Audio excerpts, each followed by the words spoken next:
Pizza Hut is closing a massive amount of restaurants. The company is headquartered in Plano. A health inspector walked into a pizza chain on this list and found something growing inside the dough prep station that he later described in his official report as black biological growth on food contact surfaces.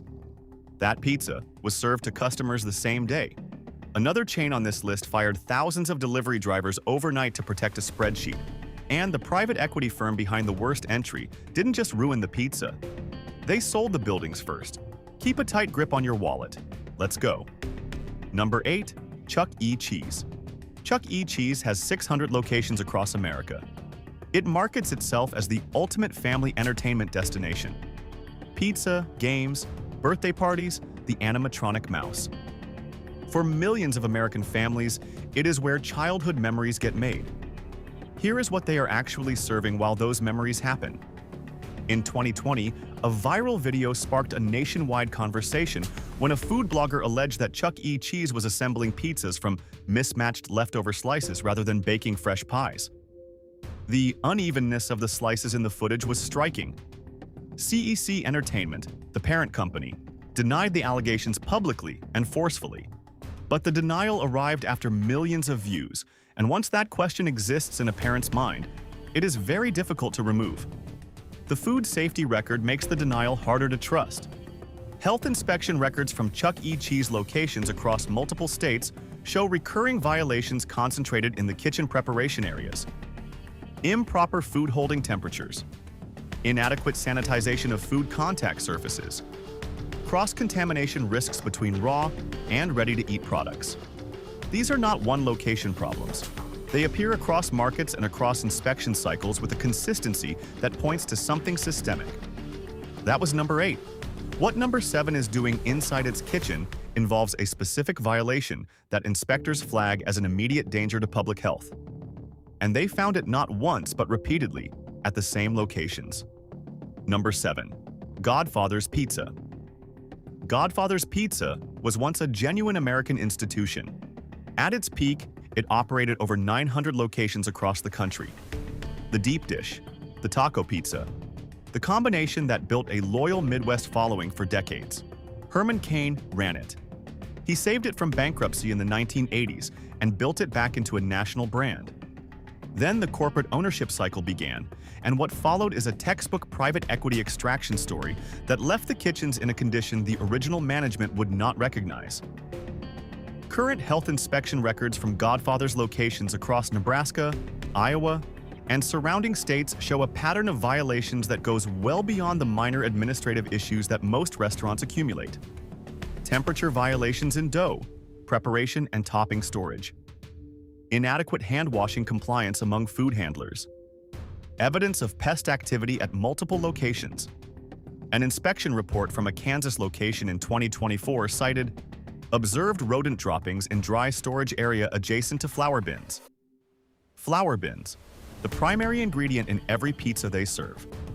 A customer in Omaha who discovered the inspection report for her local Godfathers after a family dinner left 2 people ill wrote in a community health form. I pulled up the inspection record and just sat there. The droppings were found 6 feet from where they store the flour. I don't know how many pizzas we ate before that inspection. Godfather's is a shell of what it was. Under 200 locations. Aging equipment. Franchise operators running thin margins with minimal staffing. Every one of those conditions produces the violations documented above. Hit that subscribe button right now because we run these investigations every single week. And what is coming up on this list gets significantly darker before it gets better. Number 6. Sbarro. Sbarro is the pizza of airports, food courts, and highway rest stops. It is the pizza you eat when you have no other option and a flight to catch. That captive customer positioning is not an accident. It is the entire business model. Sbarro has filed for bankruptcy twice. Once in 2011, again in 2014. The second filing resulted in the closure of hundreds of locations and a restructuring that left the chain operating primarily in the captive venue spaces where customers have no competitive alternative. Think about that business strategy for a moment. Sbarro does not compete for your loyalty. It competes for your desperation, a traveler who filed a health complaint after becoming ill following a meal at a Sbarro in a major airport food court, wrote in a review that was subsequently cited in a local health department investigation. "It was the only option in the terminal. I knew it was a gamble. I lost."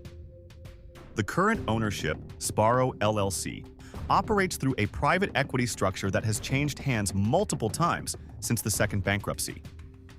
Each ownership transition extracts value.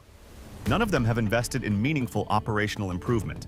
The pizza under the heat lamp is getting older. The ownership structure is getting richer. That is how captive market exploitation works. You have no choice. They know it. And they make their menu decisions accordingly. Number 5. Little Caesars. Little Caesars built its empire on 2 words: hot and ready. The $5 pizza sitting in a warming cabinet, ready the moment you walk in, no waiting, no ordering ahead. It was a genuine innovation in value delivery, and it worked for years. Then greed arrived, and the $5 pizza became a $9 pizza. And the hot and ready model became a food safety liability that inspectors have been documenting across the country. Here is the problem with pizza sitting in a warming cabinet, waiting to be purchased. Temperature. A pizza held in a warming cabinet that is not calibrated correctly, or not monitored consistently, or held longer than safety protocols allow, enters the bacterial growth zone. You do not know how long that pizza has been in the cabinet. The person behind the counter frequently does not know either. There is no timestamp on the box. Little Caesars is privately held by the Ilitch family, which also owns the Detroit Tigers and the Detroit Red Wings. The family has a net worth estimated in the billions. The franchise operators running individual locations are operating on margins that make meaningful equipment maintenance and adequate staffing genuinely difficult. That gap between billionaire ownership and struggling franchise operations is where the food safety failures live. A Little Caesars customer in Detroit, reviewing her local location after a negative experience, wrote, "The pizza was lukewarm when I got it, and I live 4 minutes away. Either it was cold when it left or it was sitting there for a very long time. Either way, something is wrong. Either way, something is wrong." That sentence belongs in the Little Caesars training manual. But what number 4 is hiding behind its national marketing campaign involves something more specific than temperature violations. It involves what is actually in the dough. Number 4. Papa John's. Papa John's spent years building its brand around one claim: better ingredients, better pizza, Papa John's. The founder who built that claim, John Schnatter, was forced out of the company in 2018 following a series of controversies that ended with his resignation. The brand he built his identity around kept using his face and his slogan long after he was gone. Then, quietly, they started changing the ingredients he had staked the brand on. The garlic dipping sauce that is synonymous with every Papa John's order contains soybean oil, high fructose corn syrup, and a list of preservatives that a home cook would not recognize as food ingredients. The pizza dough contains dough conditioners and preservative systems that Papa John's own original marketing specifically positioned against. The better ingredients claim and the actual ingredient list have been diverging for years. The food safety record adds a more immediate concern. Between 2022 and 2025, Papa John's franchise locations across multiple states accumulated health code violations at rates above the pizza chain industry average. Cross-contamination between raw protein toppings and ready-to-eat ingredients. Inadequate hand-washing compliance. Temperature violations in refrigerated topping storage. An inspection report from a Papa John's in Georgia in 2024 noted, raw chicken wings stored directly above ready-to-eat pizza toppings in walk-in cooler. Immediate corrective action required. Raw chicken above ready-to-eat toppings. At a chain, charging premium prices on the back of a better ingredients promise. A longtime Papa John's customer in Atlanta, who had been a loyal orderer for over a decade, wrote in a review after the inspection report became public. Better ingredients. That was the whole reason I chose them over Domino's. I feel genuinely stupid for believing it for this long. What is about to come at numbers 3, 2, and 1 involves a level of corporate dysfunction, private equity extraction, and documented consumer harm that makes everything above this point look like a warm-up. Number 3. Domino's. Domino's is the largest pizza company in the world by global retail sales. $4.5 billion in annual system revenue. 6,700 U.S. locations. More delivery infrastructure than any competitor in the category. And in 2024, Domino's became the latest major fast food chain to announce surge pricing ambitions that treated customers as revenue optimization variables rather than human beings trying to order dinner. The company began testing dynamic pricing mechanisms tied to its digital ordering platform, framing the technology as personalized promotions while building the infrastructure to charge different customers different prices for identical orders based on ordering history, location data, and demand signals. The same algorithm that Wendy's tried to introduce to the burger line. Now coming to your pizza. But the pricing story is the recent one. The food safety record is longer. Domino's franchise operators run on margins that the company's own franchise disclosure documents describe, in terms that should give any prospective operator pause. When margins are thin and staffing is minimal, the violations documented above are not surprising. They are predictable. A Domino's delivery driver who left the company in 2024 described the kitchen conditions at his location in an online forum post that accumulated thousands of shares. The prep tables were cleaned once at the start of the shift. That was it. 8 hours of production on the same surface. I stopped eating there the first week. He stopped eating there the first week.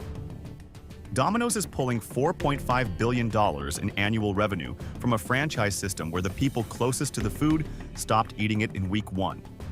That gap is the Domino's story in 2026. Number 2. Pizza Hut. Pizza Hut used to be an institution.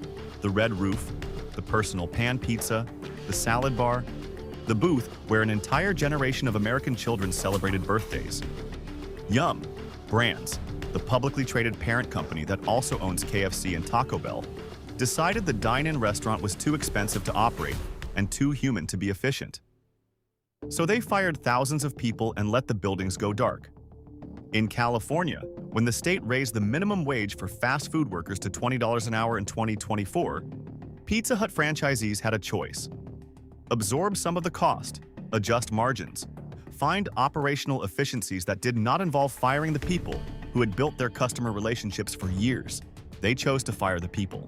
Major Pizza Hut franchise operators in California terminated thousands of in-house delivery drivers overnight. No transition, no severance for many. Just termination notices and a handoff to third-party apps where the company paid per delivery rather than per employee. DoorDash and Uber Eats took the delivery relationship. The drivers took the financial hit. The franchisees protected their spreadsheet. Yum! Brands collected the royalty regardless. For the customer, the consequences were immediate and measurable. Pizza arrived later. Pizza arrived colder. The driver who knew your address and your usual order was replaced by a contractor juggling 4 deliveries from 3 different restaurants with no particular investment in whether your pizza arrived at serving temperature. The health inspection record attached to the remaining dine-in and carry-out locations tells its own story. Inspection records from Pizza Hut locations across the Southeast and Midwest show violations concentrated in food temperature compliance and sanitation of food preparation surfaces. A 2024 inspection report from a Pizza Hut in Tennessee cited pizza products removed from oven and held at 112 degrees prior to service. Required minimum is 135 degrees. Cold pizza before it even left the building. Yum! Brands reported $6.8 billion in total revenues in 2024, while those drivers were processing their termination paperwork.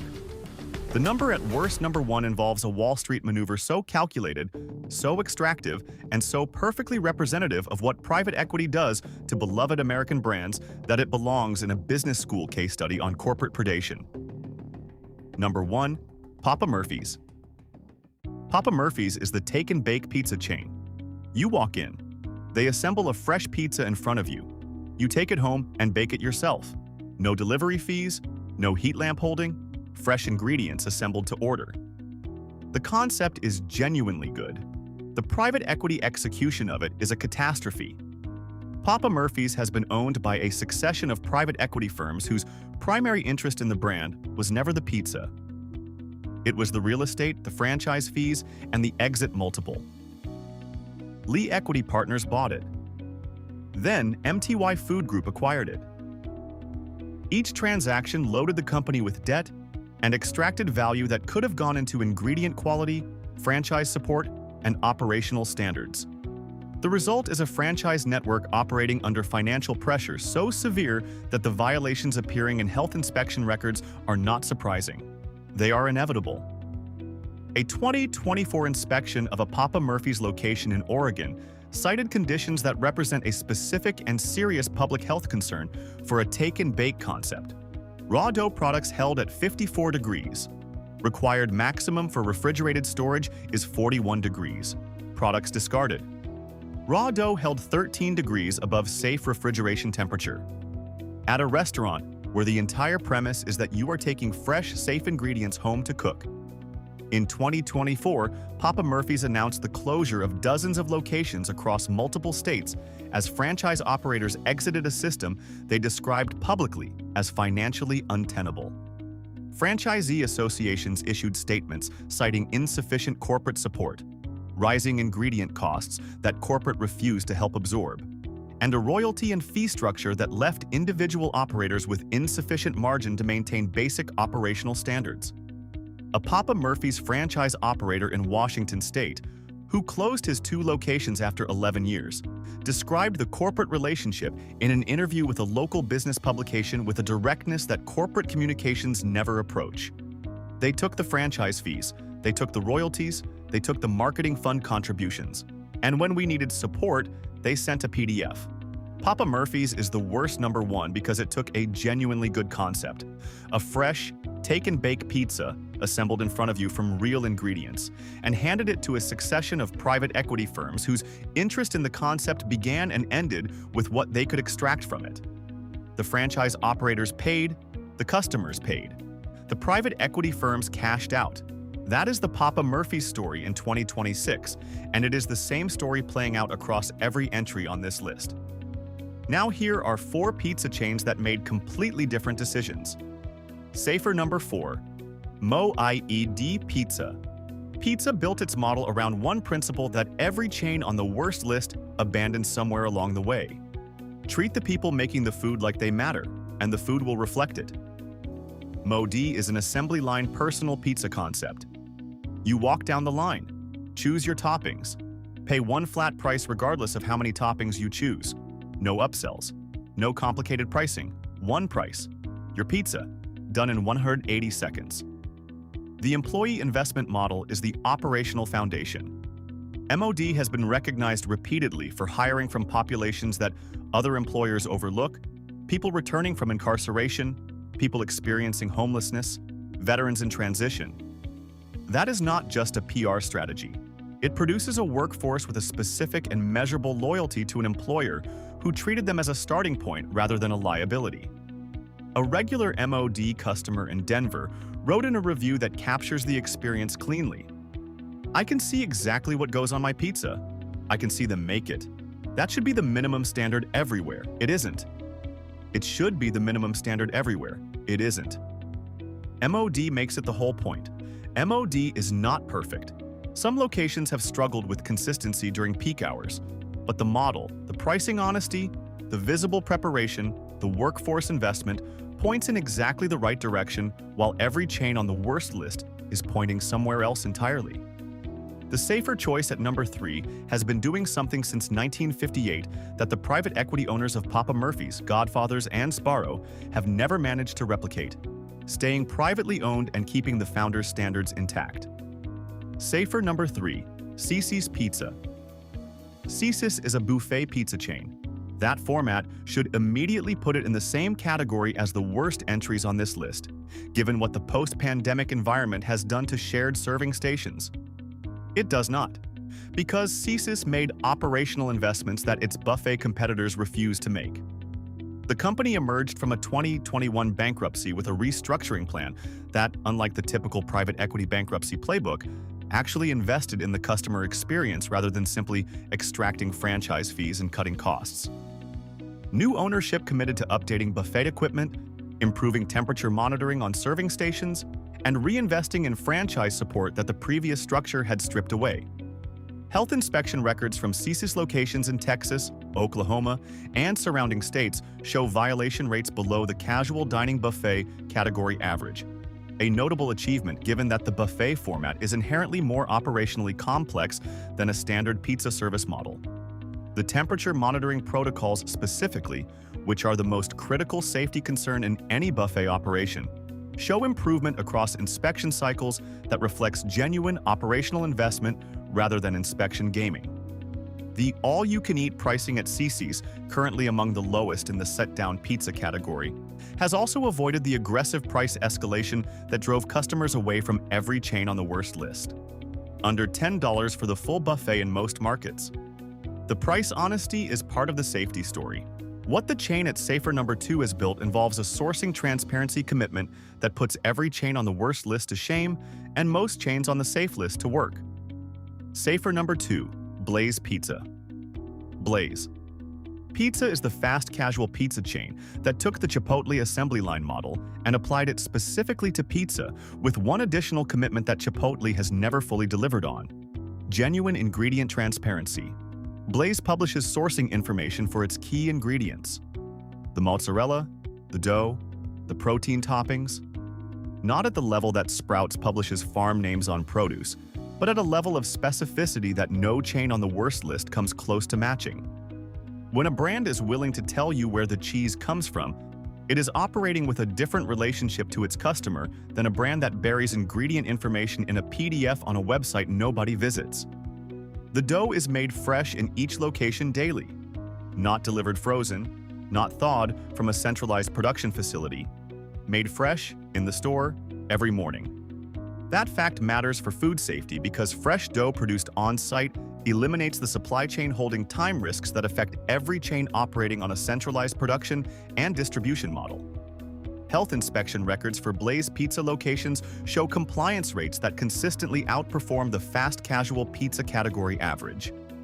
The open kitchen model, where every customer can observe the entire preparation process from dough to oven, creates the same accountability dynamic that MOD Pizza has built its model around. Preparation that is visible to customers is preparation that is held to a visible standard. The company went through a difficult financial period through 2020 and 2021 and has operated under revised ownership since. The ownership transition has not produced the extraction pattern that has destroyed Papa Murphy's and Godfather's in Sbarro. Capital investment has continued. Franchise support has continued. The ingredient commitments that the brand was founded on have remained intact. A Blaze customer in Los Angeles, reviewing her regular location, wrote in a way that captures exactly what the worst list is missing. "I know what's in this pizza. I watched it get made. I can tell you where the cheese came from. I cannot say any of that about the last 3 pizza places I ordered from online." You cannot say that about the last 3 pizza places you ordered from online. That sentence is the entire argument for why Blaze belongs on this list and Papa John's does not. And now, the number 1 safer choice. A chain that has operated since 1958, never gone through a private equity extraction cycle, never filed for bankruptcy, and never changed the recipe to protect a quarterly earnings number. Hit the like button right now if you are genuinely relieved that options like these exist after everything on the worst list. Because what number 1 has built over nearly 70 years is what every chain above it destroyed in about 70 months. Safer. Number 1. Aurelio's Pizza. Aurelio's Pizza has been operating out of Homewood, Illinois since 1959. 65 years. Same family. Same recipe. Never acquired by a private equity firm. Never taken public. Never handed to a Wall Street management team with a slide deck about synergy and margin expansion. The thin crust recipe that Jim Aurelio developed in 1959 is the recipe being used today. The sauce formula has not been optimized for cost reduction. The cheese blend has not been switched to a cheaper commodity alternative because a purchasing executive found a lower bid. The product that built the brand's reputation is the product being served. That continuity is only possible when a founder's family retains control across generations. The moment a brand like this goes through a private equity acquisition, the continuity ends. The recipe becomes a cost structure to be optimized. The family relationship becomes a liability on a balance sheet. Aurelio's has avoided every step of that process for 65 years, and the pizza reflects every year of that discipline. Aurelio's operates approximately 40 locations, primarily across Illinois and Indiana. Health inspection records across those locations show violation rates that are consistently among the lowest in the full-service pizza category in their operating markets. The violations that do appear are predominantly minor and non-recurring, which is the inspection pattern you see when a kitchen is genuinely well-managed rather than one that cleans up for the annual inspection and reverts afterward. The ingredient sourcing model reflects the same founder-operated discipline. Regional suppliers, established relationships, no race-to-the-bottom commodity bidding. The mozzarella comes from the same supplier relationship it has come from for decades. That supply chain stability is the opposite of what you find at any chain that has been through a private equity restructuring, where every supplier contract is rebid for cost reduction at every ownership transition. A Chicago area customer who has been eating at Aurelio's since childhood wrote in a review that captures what 65 years of consistency actually feels like from the customer side. My grandfather took my dad there. My dad took me. I took my kids last weekend. The pizza tastes exactly the same as the photograph in the 1970s menu they have framed on the wall. How is that even possible? How is that even possible? The answer is that nobody from Wall Street has ever walked into that kitchen and told them to switch to a cheaper cheese. That is the entire lesson of this list. The worst chains handed themselves to private equity and shareholders and quarterly earnings calls, and those structures systematically destroyed the thing that made the brand worth owning in the first place. The best chains kept the decision-making close to the kitchen. They kept the founders' standards alive. They treated the recipe as something worth protecting rather than something worth optimizing. Aurelio's has been protecting the same recipe since 1959. Every chain on the worst list stopped protecting theirs the moment the acquisition closed. Thanks for watching. If this changed how you think about where you order pizza next Friday night, drop a comment below and tell us which entry on the worst list you never saw coming. Want to see which burger chains are running the exact same private equity extraction playbook as the worst pizza brands on this list? Click the video on the left and I will meet you there.